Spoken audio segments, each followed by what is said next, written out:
Hey everyone, this is Chico Hospital for Cats podcast. This is Samet with your favorite co-host Laurie joining me today. How are you, Laurie?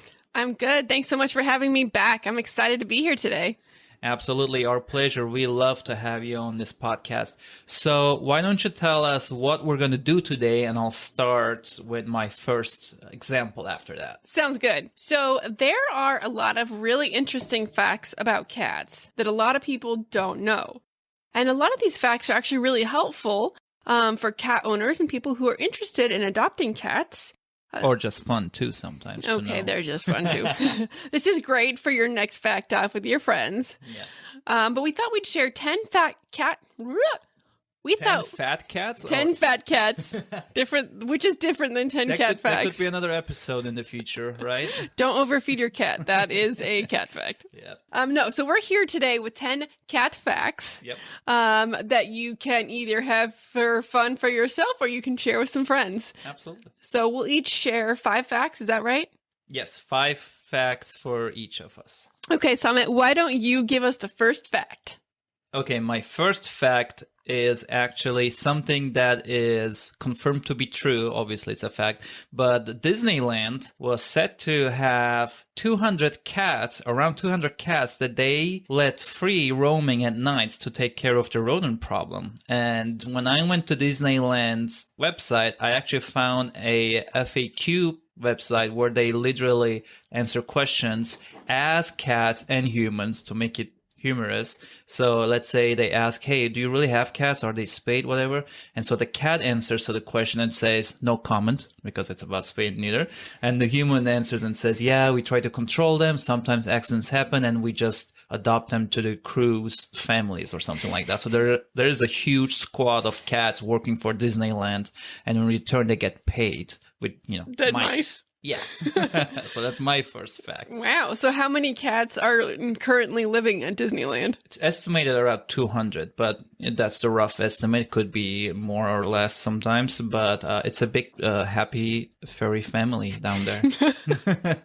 So if listeners want to read more about this, they can find the link to this in the show notes. Is that right? Yes, we are going to try to get better with show notes, and I do have the link for the FAQ website where they can get more details, what people ask and what Disney's answers was to that. Sounds great. I can't wait to see all the cats next time we go. All right, share with us your first fact. Okay, so this is one that I think is really interesting and that I try to tell all of my friends, so I'm very excited to be sharing with all of you. So cats actually purr for a lot of really interesting reasons. The most common one that people know about is because they're purring when they're happy, if they're getting pet or something like that. But it turns out there's actually quite a few other reasons for this purr. Mm-hmm. Before we get to those, here's an interesting scientific fact. So cats actually purr at a frequency of between 25 and 100 hertz, which actually corresponds with healing frequencies in therapeutic medicine for humans. So bone regrowth, for example, in humans responds to 25 to 50. And skin and soft tissues around 100. So cats actually use purring as a way to heal their bones and their skin tissues and their muscles. I did not know that. Yeah, especially because they, during the day when they're resting, and since they sleep forever, they can help to repair their bones and their muscles just by purring. It's like a superpower. Pretty much. And so there are a lot of studies. Purring is still something, in complete honesty, full transparency here, purring is still something that we don't know a ton about. But there are a lot of theories and some facts around there that purring can actually, by association, help humans. So a purring cat... The famous blood pressure. Yeah, that can also help reduce stress, blood pressure, and a variety of other issues. For example, stress relief. Cat ownership could cut the risk of stroke or heart disease. I heard that people live longer, that people who own cats live longer. Yeah, exactly. So there's a lot of really interesting things there around the frequency of the cat purr. Purr also, as a side note, can be used to indicate stress or nervousness or even exploration. And you'll notice the difference between their basically happy purr and their either pain purr or nervous purr by a different frequency of the purr and the different actually tone to the purr. Well, we can't notice it, but you mean the research noticed it. Yeah, because- probably human ears can't Yeah, notice it, yeah. but But I have to tell you, as a person who works with cats every day, I have seen a lot of stress-related purr, and I know that that is a fact too, because when they look scared and or nervous, and they purring same time, so it's always not just happy time. So thanks for sharing that fact. That's really interesting. yeah, but the good note is, just to end this on a happy note, the majority of the time a cat is purring, it's assumed that it's pretty much a happy purr. So you will hear some of the sad ones or the painful ones occasionally, but most of the time it's a happy purr. All right. Well, I have my next one that I think some people might already know. My fact that I want to share about is that the cats can't taste sweet. And Really? So no cake for cats? no chocolate, no cake. They do lack the receptors for sweetness, but, you know, if you really want to give your cat a birthday cake, I guess you can still put a little candle on a canned cat food or something. What about a can of tuna, like a tuna cake? Oh, tuna cake. I like that. Also, food makers and producers also, after they found this, they kind of tried to change their policy and plans to make cat food even better for them. So basically, that's my next fact. They can't taste sweet. They might lick something if they think it's like a food they might be interested in. Like if you've seen your cat jumping over and try to lick something that's sweet, but ultimately it's not something they can really... So they won't register that it's sweet. It's just No. it's just food they're not supposed to have, so they're excited about it. Yeah, which in the first place, we shouldn't let them do that anyways. No human food for cats, right? So. That's right. Cool. Well, thanks for sharing. Okay, so here's another interesting one. Your cat most likely meows. Pretty standard fact, right? Yeah. Some cats meow a lot. Some cats meow just a little bit. But here's an interesting fact. For the most part, adult cats do not meow at other cats. Yeah, I heard about that. Yeah, but they will purr at other cats. They'll spit at other cats. They'll hiss at other cats. But they actually save their meow for you. Mm-hmm. And they even have specific vocal tones that are specific to you as their human. And they will only use those meows for you. However, even if they have a special one for you, they can actually make up to 100 different vocal sounds. Can we say they're trying to learn English or your language? What about Turkish? Turkish, English, German, maybe whatever the owner's speaking. Maybe they're like, hey, if I learn that language, maybe my demands of food and treats might get just better. Yeah, they're pretty opportunistic. So I can say if they got 100 different options, they're going to give it their best bet. I like that. Thanks for sharing that. A little side note on this. You mentioned that they can purr and hiss and stuff to other cats. I really rarely see cats purring to each other, but I'm really happy that the latest tater tot cat we adopted, you and me, is purring to other cats and even toward us all the time. So that side note there, little happiness sprinkled on top of our podcast. Yeah, and that's definitely a happy purr. She's very excited to see all of them. Yeah. So my next one, I know you want me to mention this one specifically on the show. This is my favorite. Yeah, is that cats don't see the world as we do, because you might look to a rainbow in the sky and your cat actually can enjoy that rainbow too, but not just in the same way. So all the colors we see on the rainbow are not going to be the same that cats see, because research shows that they see mostly bits of yellow and blue. Yellow and blue. Yeah, even when you buy cat toys, they say instead of red toys or whatever, you should try to buy yellow and blue toys. Now, another interesting thing about this seeing part is that humans see objects like clearly from a distance of 100 feet or so. It will actually appear blurry to a cat. Cats see objects that are closer, much sharper and better, like 20 feet or so. So anyways, on the show notes, we will add a link to the article I found at businessinsider.com, and you will see an artist or artists there who actually generated the way cats see. They put pictures that humans, normal pictures we see, and then they copied it as cat vision. And it's really interesting the way they see it. You can actually see it on a on this website.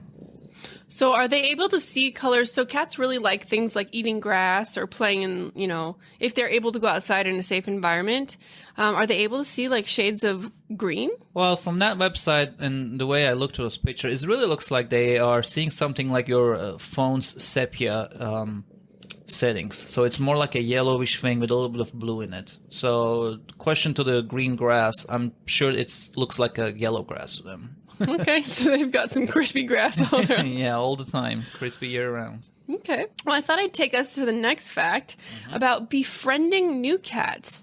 So I know that you and April have done a podcast earlier on how to welcome a new cat to your home. But this is an interesting fact about how to sort of engage with cat, maybe at a shelter that you're meeting for the first time, or a friend's cat, maybe a cat on the street. Yeah. So a really interesting way is that cats respond to eye blinks. So if you look at a cat, you don't want to stare it down, right? Because that seems a little bit aggressive. But what you can do instead is to actually give them a long, slow blink. So you're going to close your eyes the way you would blink your eyes, but hold them shut a little bit longer, a couple seconds longer, and then open them again. You don't want to look like you're asleep. Yeah. But several slow, long blinks will show the cat that you're not there to be aggressive, but you're more there to be a friend, and that you're not a threat to them. So it's a really good way to build your trust that way. I'm really happy you shared this with us because this is something we talk about at work too. In fact, let me tell you, when I do this to cats, to some cats who are a little bit hissy or afraid or nervous, I've seen cats responding with the same movement to me. So not only humans do it to cats, but when you do it to them, and then if they receive it, they blink slowly back to you and a few times too. And it's really this interesting connection of blinking at each other and trying to become more friendly than hostile, I should say. So if a cat blinks slowly back to you, does that mean that it accepts you? Well, I can't speak for the cat to say if it accepts me or not, but it's definitely a response, and that's a good sign, of course. Okay, well, that's good to know. That's a really good way to just begin that trust relationship with your cat. Yeah, if you have time and it's not an urgent situation, like sometimes with border cats, cats that are boarding, I try to do that, and usually it helps us to advance in that relationship in a good way. Thanks for sharing that, but sometimes you do something every day and you forget kind of like you're doing it, and this is a nice reminder to me that it's a really nice tip. I'm going to move on to my next one, which is kind of sad but also fascinating, is the fact that, and this is an article from BBC.com, it's a fact that cats actually are blamed for the global extinction of 33 species. They are such good hunters, and especially the feral and stray cats, but also actually pets that you let outside. They're so good hunters that many birds and other rodents are hunted by them. And studies show that more animals are, hunted by cats than affected by accidents, collisions, or poisonings, or buildings, or whatever. So there's 33 species that cats have affected. And on a side note on this, I don't have facts in front of me, but I do remember when I read Australia having a big problem with cats trying to kill some of the other animals that Australia has normally in their environment. So so cats are extremely good at hunting, and when you let them, they will go hunt. Including the toy mice that you throw around the house and their favorite snacks. Absolutely. Okay, so this one I think is really fun. So all of us cat owners or future cat owners out there or previous cat owners out there, we all know that our cats move a lot when they're sleeping. And this is, simply put, because they dream. Kittens actually start dreaming after about a week, which is pretty crazy. Oh, wow. Yeah, even when their eyes are barely open, they're dreaming already. And what the interesting thing is that cats can actually enter a REM cycle the same way that humans do, if they choose to. They generally prefer to nap about 2/3 of their lives. But when they do decide to sleep, they actually dream a little bit differently than humans do. Okay. So I'm going to read this quote. It's really interesting from sleepadvisor.org. So this is how they compare a cat's dreaming. This is Tater Tot contributing to the conversation. Okay, so this is from sleepadvisor.org. They write, quote, "It's easy to compare your cat's brain to a post office. When you visit the post office at night, it's temporarily closed for visitors. However, the workers are readily organizing the mail in the back, making sure it gets delivered on time. Well, the same thing happens to your kitty friend while it's dreaming. When the feline fellow sleeps, he's recalling the day and organizing it categorically. This is quite interesting. So if we're having dreams that are completely disconnected as humans, our cats, on the other hand, are putting together the entire day to see the big picture. So basically, when our cats are dreaming, they're running in their sleep or they're twitching or whatever, they're essentially replaying their day. The good, the bad, the naps, the snacks, whatever it is. How can I make it better so I get more food next day? Yeah, and cats are notoriously known for their long memories. And so this is one way that they can help kind of remember the good things, remember the bad things, and kind of just recap the day in their sleep. Yeah, I'm trying to think what they might be also dreaming about. I'm assuming it's a lot of birds and mice and toys and different flavors of food. And... You know, and especially, we mentioned this earlier, they're very connected to their humans, you know, and so if you had a really good play session with your kitty, you're playing with a toy, their favorite string or something like that, they remember this and they log it using their sleep, and they remember this as a really positive moment of their day. So, you know, maybe you'll see their back legs doing the little bunny kick or something like that. They might be reenacting their favorite play scene with you in a sock or a toy or something that you played with them. It's fascinating to know that they can dream too. I mean, I see them always moving their eyelid or something, and it's just awesome to know that. Well, if we see our cats dreaming, we know they had a nice, long, fun day in that case, huh? Yeah, absolutely. Well, as long as they are doing a little kitty purr in their sleep. So I have my last one that is actually not really a fact, but actually a myth. But I really wanted to share this. So I'm going to make an exception. And it's kind of proven, but kind of not. It's about the ancient Egyptian times. The research and, you know, everything people find from all this written ancient Egyptian times shows that when Egyptians went hunting and they, tried to hunt birds with arrows, they actually, it's believed that they actually trained these cats to go catch that fallen bird and bring it back to the master. Interesting. Yeah, because if they shoot and it falls into a bush or somewhere, you don't know where it is really, and it's going to be a snack for you in the evening probably. Yeah. The cats bring it and then you share it with them, and it's like a co-worker kind of situation, 50-50. They get a piece of it and you get a piece of it, I guess. I'm just making this up, thanks, kitty. Yum. Yeah, and so... and we all know in Egyptian times they were also upheld almost as gods and worshipped, so... They were not just worshipped as maybe holy animals, but also used in a useful way when they were going hunting. I thought this was an interesting side fact more than the mainly known facts of Egyptian times, that they can actually bring the birds back to the masters during the hunt. Definitely. I had a cat who was a bit lazy to catch birds, so she caught leaves instead. But I think it was the same concept. Yeah, I mean, as long as she was bringing it back to you, that still gets some points, right? That's right. So I have one more fact. This one's really interesting. And I bet you didn't know this one. All right. Okay, get ready. Try me. Okay. Cats actually, drum roll please. Bum. Thank you.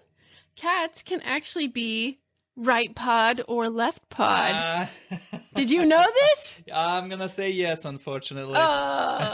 Okay, well, here's an interesting fact. So humans, it can be genetic and hereditary, but with cats, a dominant pod is often usually based on their gender. So male cats are usually left pod, while female cats are usually right pod. So there was a study from the University of the Queen's University of Belfast that tested 42 cats, half and half, and they did all kinds of crazy tests. So, for example, the first one, they placed tuna in a jar. The second one, they dangled the toy over the cat's head. And then the third one, they dragged a toy mouse in front of the cats. And so each of the 3 tests was repeated 100 times for each cat. And so the results of these tests just showed that generally males are left pod and females are right pod. That's so interesting to know. I mean, that feeling and we have that one is stronger than the other, or you can control it better than the other. It's so interesting to know that they have something similar to that. Yeah, absolutely. The interesting thing is occasionally, depending on what the task is, like the toy mouse, like if it's something that kind of wiggles in the middle of you, they can kind of use, either paw or the other one. But if it's something that's a little bit harder, like sticking your paw in a jar or a can, then that dominant paw will present itself. Yeah, that makes sense. Yep. I mean, if you're holding a cup, you're not going to pay attention if you're holding with right or left. But if you have to open a door that's, harder to open, you're going to do it with your dominant hand. So that makes sense. It's the same for us too, I guess. Yep. Okay, so we're going to close this episode, but I'm going to surprise you and say another fact that's without explaining it too much. Surprise. Did you know that did you know that cats can, if they have to, drink seawater and actually process it through their kidneys and actually help with dehydration, unlike humans? It doesn't make them sick? Well, I'm not saying they should drink constantly seawater, but if they have to, they can definitely... Stuck on a desert island, the cat will be all right? I guess so. They've got a better chance of survival than we do. I guess this concludes the 10 interesting facts about cats. Absolutely, but here's the catch. Here's the catch. If you've got a fact that you think we don't know, we'd love to hear it. So please feel free to comment. Send us in an email at info@chicocats.com. And if there's a fact that we didn't know, we're going to feature it on our next podcast. Woohoo! Also, don't forget to subscribe on Apple Podcast or follow on Spotify, or just simply go to chicocats.com/podcast and share it with your friends. Thank you, Laurie, for joining us today. Thanks for having me. Absolutely. Everybody, thank you for listening, and we'll see you next time. Bye-bye. Bye.